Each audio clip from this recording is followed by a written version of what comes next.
Hi, everyone.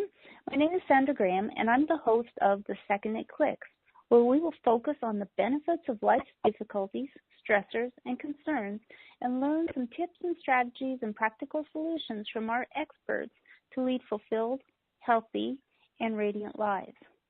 Today, I'm delighted to welcome our expert speaker. And our speaker today is Vicki Lynn King. She's an award-winning singer, songwriter, and former epic recording artist. She's also a certified life coach, an author, and a motivational speaker. Vicki has had many challenges in her life, along with many successes, and she knows that much of her success has come through failure, hard work, and never giving up on her dreams. Vicki Lynn was educated as a registered nurse and worked in the corporate world of insurance, where she became a team leader and regional manager for a Fortune 200 company.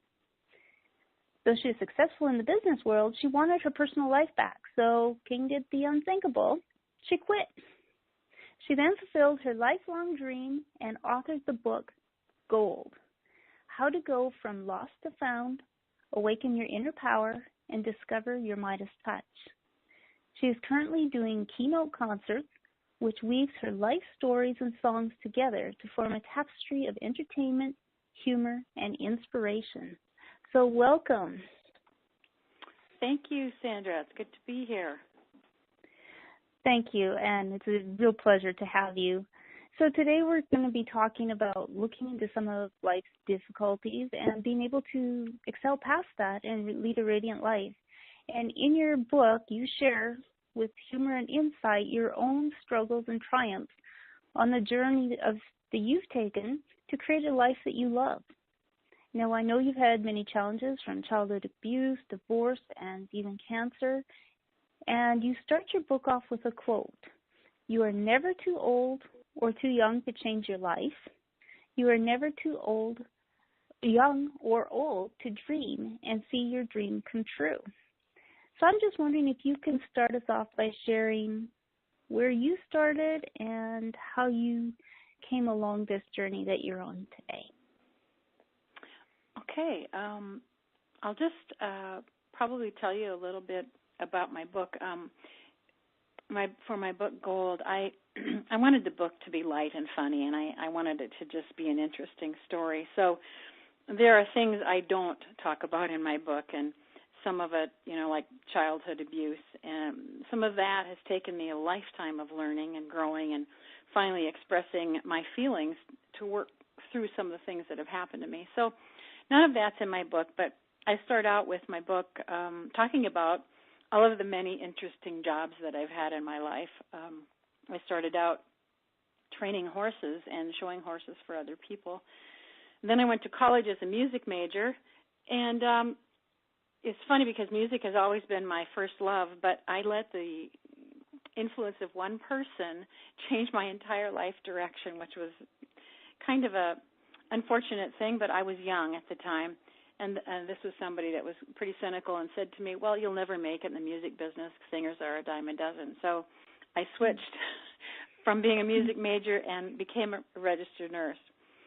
But, I've always been singing. I've been singing since I was a little girl, and although I was singing, I was kind of letting go of that. It didn't let go of me because that's really my calling, and that's why I came here to sing and share from the stage. And so I've been singing in many different ways as a professional singer and speaking for a number of years. And that's how I kind of start my book out, and that's kind of what my first love is being on stage and singing and communicating, and that energy that goes between myself and my audience is it's a wonderful experience. True. Thank you. So I'm just wondering if you can maybe talk about, I know you speak about failure and the value that it actually brings to our lives if we learn from it. So I'm just wondering if you can talk about that key to your success. Absolutely. I see failure as part of the recipe for success. It's an integral part of it, and it needs to be expected because what it is feedback. it helps to show you the way. And if you haven't failed, you haven't really probably done much of anything. So failure is not getting knocked down. It's and getting back up again. It's falling down and just never getting up again. So I believe that if we use it the proper way and see it as feedback, it can be very useful. Did you know that Thomas Edison, who invented the incandescent light bulbs, said it took him literally 10,000 tries to be able to perfect a light bulb? And he didn't see those tries as failures. He looked at them in a positive way. He thought with every attempt, he gained information on what did not work. So I think that's a great way to see that. And if I could, I'd like to just share a little bit from my book with you about one of the stories of my life that seemed to be a failure and turn into something better. Would that be okay? That would be great. That would be great. Okay, this is in Chapter 2. And I've been singing probably since age 5. I dreamed of being a singer since I was a little girl. In grade school, I often practiced signing my autograph over and over, trying to decide which signature would look the best when I became a famous singer. My singing career was a remarkable journey. At age 34, I started getting in touch with my creative side and began writing songs.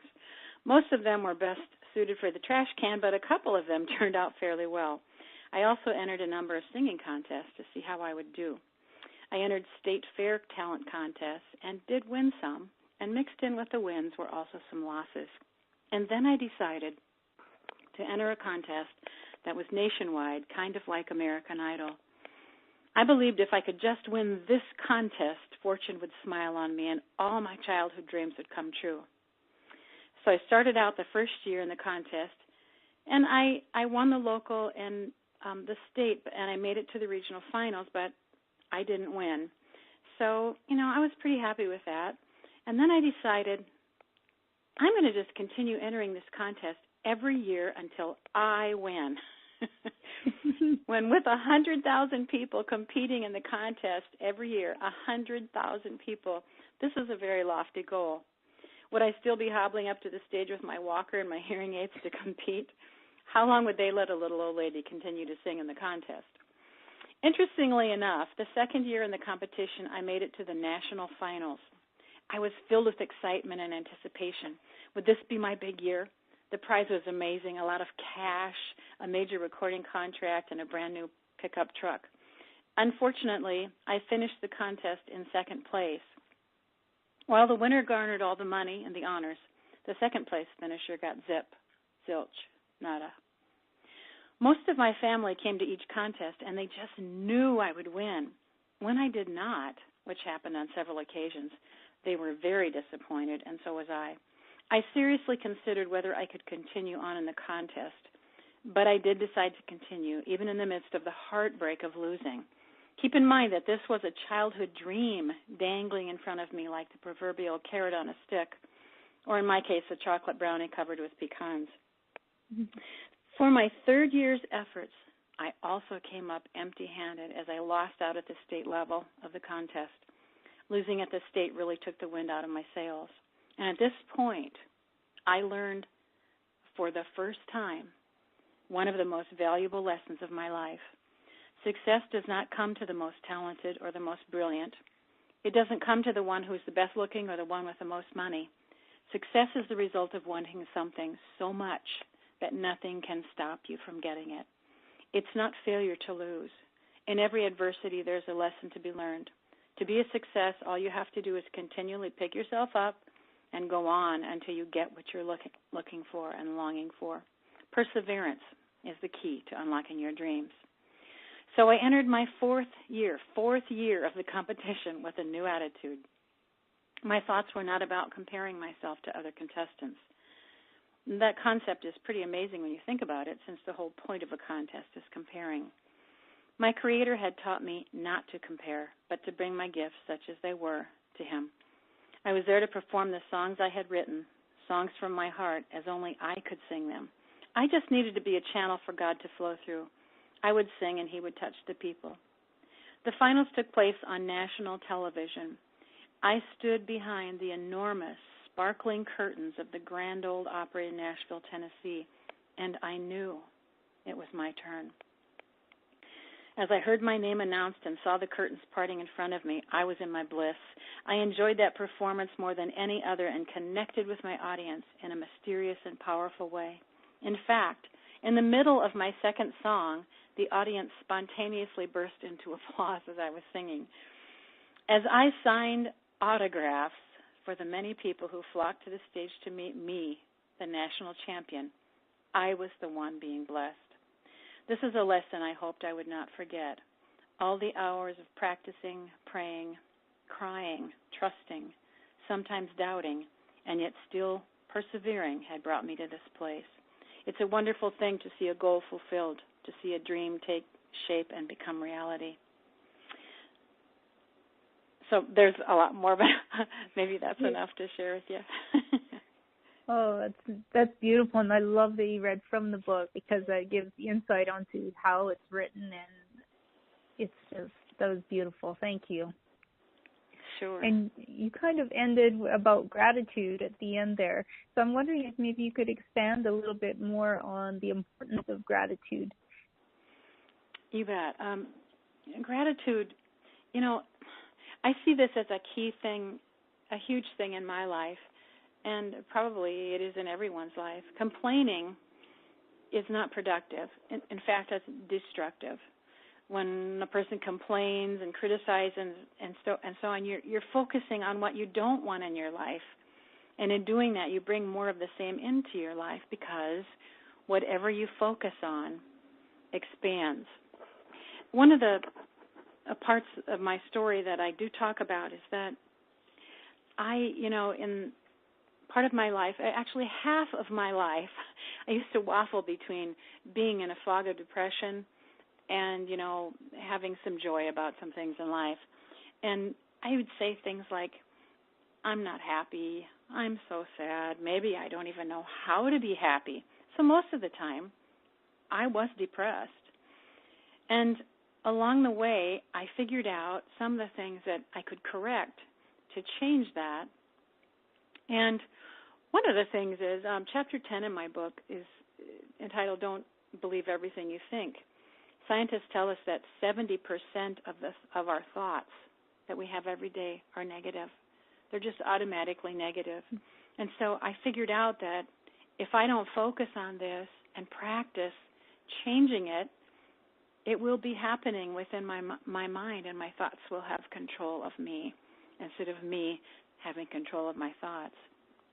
So what I used to do back then was I would have this metaphorical backpack on my back, and in there were all my sad stories, and I'd go around and I'd talk to people and I'd pull out a sad story or two and I would talk about it, and of course that just made me feel even worse.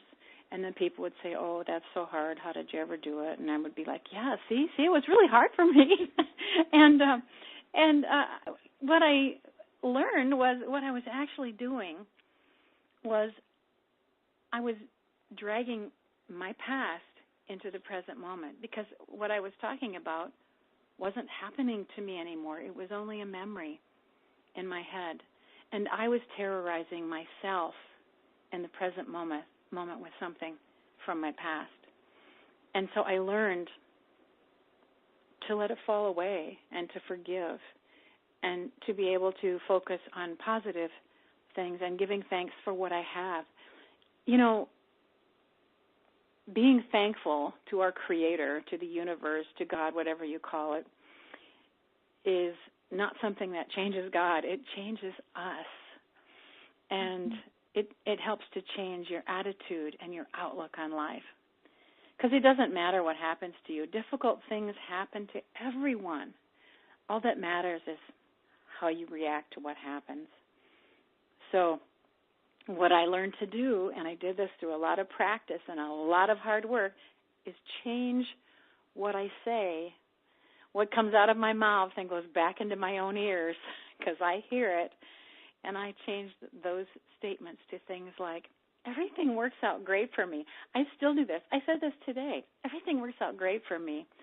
Thank you, God, for all my blessings. And that has become, kind of my mantra in life and changed my life completely. Gratitude can change your life completely. Great. Thank you. That's said just beautifully. Thank you for sharing that. If there was a tip or quote that you could leave the listener with in regards to leading a radiant life, what would that be? I would probably say that you are always creating with your thoughts and your feelings and your vibrational energy. You're always creating. So be aware of what you're sending out to the universe. Notice what you're sending out, because what you send out and what you focus on will come into your life. And just remember that you always have the power to choose. And there's one quote that I really love. It's in my book. It's by Mac Anderson. And it says, you are always one choice away from changing your life. One choice, just one, can change your life forever. Simply put, your life today is what your choices have made it. But with new choices, you can change directions this very moment. Oh, thank you. That was said beautifully again, and I thank you for sharing with us today and for sharing from your heart and sharing personal experiences and showing us that we can excel and showing us some key points about failure and gratitude. And I just think it's very beautifully said. And I love that you read from your book so that people can see the form in which it was written. And it is very enticing to want to go and get it. So if you are listening, it is when you hear it like that. So if you are wanting to get a copy of this book, you can go to Amazon, and the book is right there. And if you go on there and get the book, I encourage you to write a review as well, and let people know how it touched you and how it impacted your life. That's always helpful. So if you do get the book and enjoy it, please write a review. And also, Vicki Lynn has offered some very generous bonuses for you, the listener, today. And one is a free video course that she is going to have on her site.